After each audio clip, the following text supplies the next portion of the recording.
Good afternoon and welcome. We're here to talk to you today about budgeting and financial management. Feel free to submit questions at any time during this talk. My name is Robin Ewig and I am an admissions and financial aid officer at Harvard College. My name is Sarah Stupak and I'm the educational lending coordinator at the Harvard Credit Union. And my name's Ilya Luvish and I manage the Federal Work Study program for Harvard University. Great. So we'll jump right in now. And again, please feel free to submit your questions at any time. So on the next slide, you'll see that creating a budget is something that's very important to do. It can be a bit of a daunting process, and it's something that can be easy to put off, especially if you have a demanding workload, as a lot of students do. There are a lot of benefits to it, though, some pretty significant benefits to managing your money through a budget.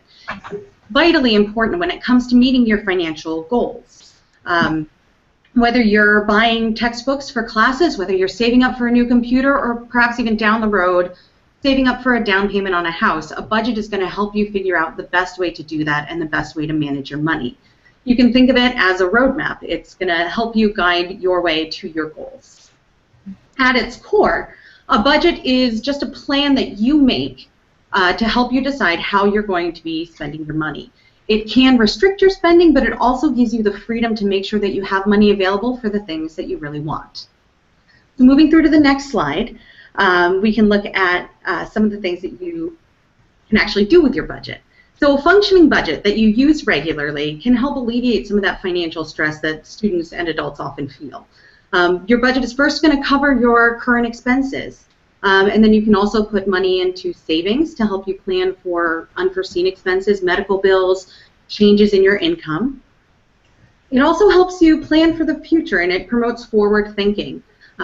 Building a budget is a great tool to sort of sort out what your goals are financially in life and how you're going to get there.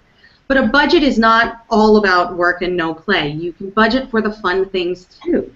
So when you're building your budget, you want to make sure that you have wiggle room for things like buying yourself coffee and your weekend plans and summer vacations and things like that. So building your budget is a way to set your own personal priorities. So let's take a look at how you actually go about building a budget. And to do that, I'm going to turn things over to Sarah. All right, I'll talk to you guys a little bit about how you actually should budget. Once again, if you've just joined us, if you have any questions, feel free to type them in on the side if you think of anything. And actually, I was thinking about this earlier today, and I realized I have a personal anecdote I can tell, which makes talking about budgeting way easier. I actually just bought a new car about 4 months ago. And I have to tell you guys, for like 6 to 8 months before I bought this car, the only thing I did was think about budgeting for it. I thought about it constantly. And the way you want to start budgeting for something first is track your spending.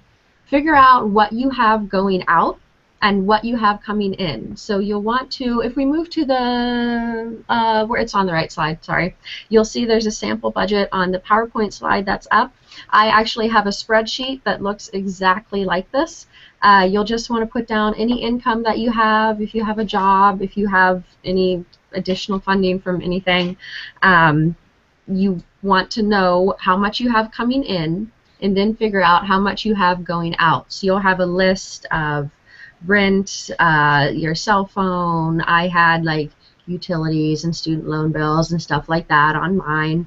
And then I added into my money going out what your goal is, what you're actually trying to achieve. So I shopped around for what kind of car I wanted, what a payment on that was going to look like. I researched insurance and how much that was going to be, and I figured out that goal number, how much additional I needed to have, and I made sure that that fit into my budget as well, and that I added it into my expenses and made sure that the number going out with that additional was still less than the number coming in. That's really what you want when you budget. You want to be spending less than you're making.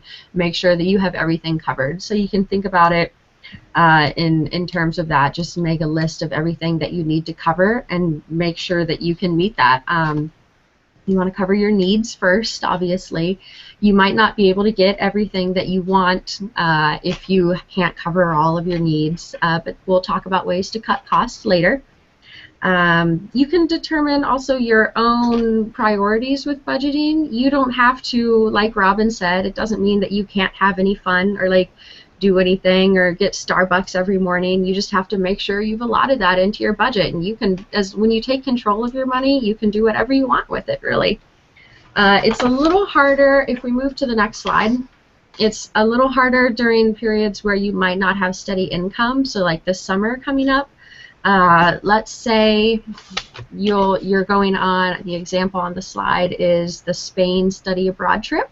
That sounds pretty fun if any of you are going on that, but you're not going to have income all summer. You're probably going to get a lump sum for that, so you want to be really careful with allotting for all of your expenses and making sure that you have things covered for that 6-week period. Even though you're getting all the money up front, you can't spend it all at once, basically, is what we're saying.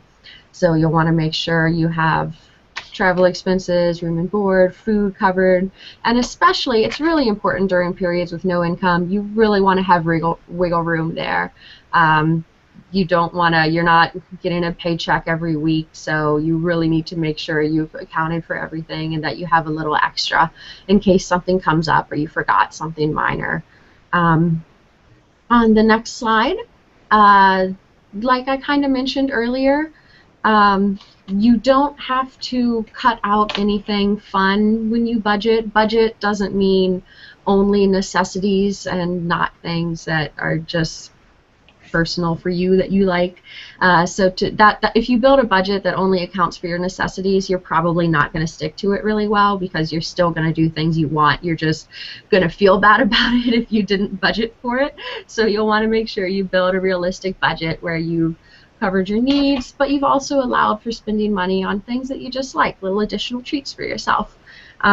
And let's see, pay yourself first is a thing that we like to say a lot when we budget. And this means not only savings, which it's really good to have savings in case of an emergency or anything. Keep that in mind. You probably want to have savings being like a small percentage, 5 to 10% of your budget. You might want to look at saving, but also just anything like school breaks, if you want to go on a little trip, any entertainment, if you want to go to a concert or anything, you know, build that into your budget and make sure that you've paid yourself first with doing what you like and having yourself set up for an emergency.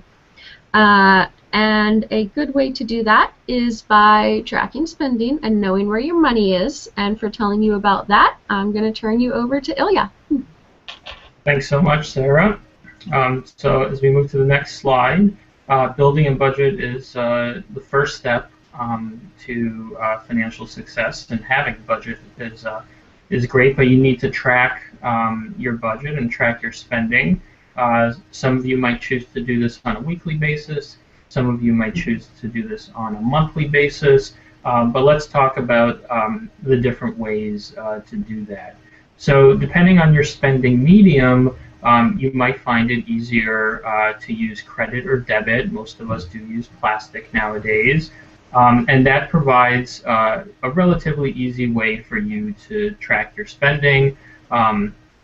So you can log into your online banking account or your credit card account, and some banks offer, you can export transactions as an Excel file, and then you can manipulate them that way. You can categorize them yourself. Entertainment expenses, coffee expenses, school and education expenses, and then fit them into your budget by doing that data entry yourself. Now it's important to know the differences between credit and debit, as that will work into your budget. Debit is your money. It is your money at the bank. And anytime you use your debit card, that money is deducted directly from your bank account, and you have to be careful with how you use it, particularly when you're traveling. So if you're going to study abroad, let's say you book a hostel or hotel room, oftentimes those types of businesses will put what's called a hold on your card, let's say for $300. That means those $300 won't be available, which could have an effect on your budget. Now on the other side we have credit. Credit has some similarities to debit, but the biggest difference is that you're using the bank's money and not your own money, but you're making a promise to the bank that you will repay that debt within 21 to 30 days, interest-free, or later with interest, which you generally want to avoid. Credit gives you some flexibility in your budget, meaning let's say you have a job, it pays you every 2 weeks instead of every week, and you have some textbooks you need to buy. Well, credit allows you to buy those textbooks in advance and then pay it off when you do get your paycheck. So setting up a budget for the month is a little bit easier than doing it by week, and credit can help you with flexibility there. And then, of course, there's cash. With cash, it's an easy way to really limit your spending because whatever you carry around in your pocket is how much you have. So one proven method is the envelope method, which is you take an envelope and you label it entertainment or groceries or clothing, and you put a certain amount of money in there, and let's say you do that once a month, and once the envelope is empty, that's all you have for that month. If at the end of the month you do have some money left over, that's up to you if you want to put it into savings and consider it that, or you can roll it over into your budget for the next month. Now, the envelope method has proven effective for spenders that tend to be emotional spenders, like let's say you had a bad day and you went to buy a piece of clothing, or you know, let's say you're having a really bad day and you're having your 4th or 5th coffee, which you might not need, might not have in your budget, but cash is and the envelope method is a great way to limit your spending. So moving on to the next slide, we prepared some tools and online resources for you to get started. So the first is the Department of Education site on budgeting. It has a lot of useful tips and tools to get you started. The Griffin Financial Aid Office, we have a subsection of the financial aid site. It has great stuff, not on just on budgeting, but on credit, saving and investing, taxes, along with a listing of events that you can attend both online and in person. We created this page based on feedback, both from current students and students that have graduated, so we encourage you to take a look. Some online resources that can help you with your budget, clearcheckbook.com. I've been using it for a few years. It's been working well for me. It's kind of bare bones. You need to create your own categories, label your own accounts, but if you really like working with data, this is definitely what you're looking for. It also has a great mobile app, so you can record transactions as they happen. Mint. Many of you have heard of Mint. It automates much of the budgeting process. Once you've created a budget, it links directly to your debit or credit accounts, but its cash feature is a little bit limiting. But pretty much it just downloads the information. Let's say you bought coffee at Starbucks, it'll label that coffee, and if you set a budget of $30 a month on coffee, if you exceed that at any point, it'll send you an email and let you know. The third resource, Credit Karma, it's not specifically a budgeting tool, but it keeps track of your credit for you, and it's just good practice to keep track of it because it will help with your budget down the line, particularly when you enter the workforce. And moving on to the next slide about how you can cut costs. So the first one is obvious. Don't forget about your student ID.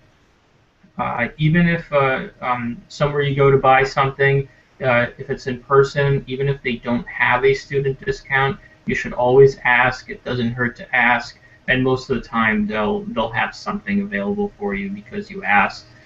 So some websites that might help, BostonOnBudget.com has great college discounts in the area, and for more locally, the Harvard Financial Aid Initiative created an app. It was made by Harvard students, the Shoestring Guide, and it's available both in the iPhone App Store and in the Android store as well. With textbooks, a lot of you know this, but you can buy them used, you can rent them, you might be able to get them from friends. but it's a key way to save money, particularly with the increasing cost of textbooks. Sites like half.com, eBay, Amazon, all those sites are great. As for online resources, we all know about sites like Groupon, Travelzoo, Living Social. I mean, you're beholden to them, meaning it's whatever experiences they have available that you can purchase, but they are great resources to do things on the cheap. One thing that I like to do is whenever I'm shopping online, regardless of what the site is, before checkout, I will Google the store name plus coupon, and I've always found something. I've saved money on car rentals, Amazon, Gap, you name it, and I found coupons for it, and I think you can too. It's not always the top link, but if you just dig a little, you'll always find something. There are also good deal aggregator sites out there, fatwallet.com, slickdeals.net. You can see what's available. You can also set alerts for specific products. So if your purchase is not time sensitive, let's say you're in the market for a new computer, but you're not necessarily ready to purchase yet, you just put in the keywords of the specs you want, and when that deal comes up, the site will email you.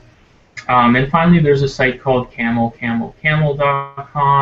which will give you a price history of certain products online at major retailers like Amazon and other sites.